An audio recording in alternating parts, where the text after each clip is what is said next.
Hello everyone, John Clark from Woodford speaking. Welcome to Plumbing Tips.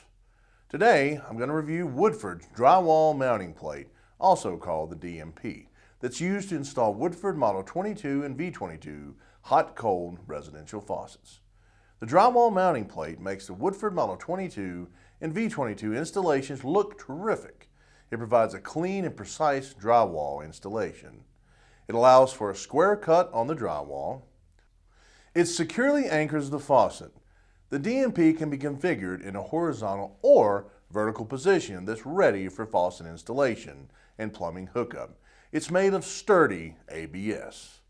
The drywall mounting plate is easy to install. First, install the 4" by 9 1/4" mounting plate on a horizontal or vertical 2x4 and secure the rear screw flanges with wood screws.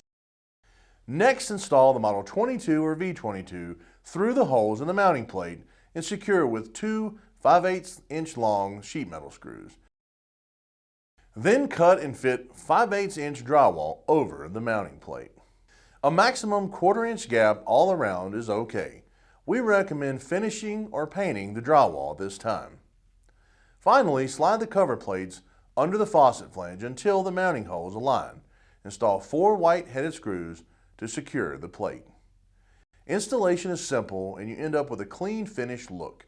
It's ideal when installing a Woodford hot-cold faucet in a garage. The Woodford Drywall Mounting Plate is sold separately from the faucets and is available at plumbing wholesalers everywhere. Thanks for watching. Hope you found it helpful. I'm John Clark with Plumbing Tips.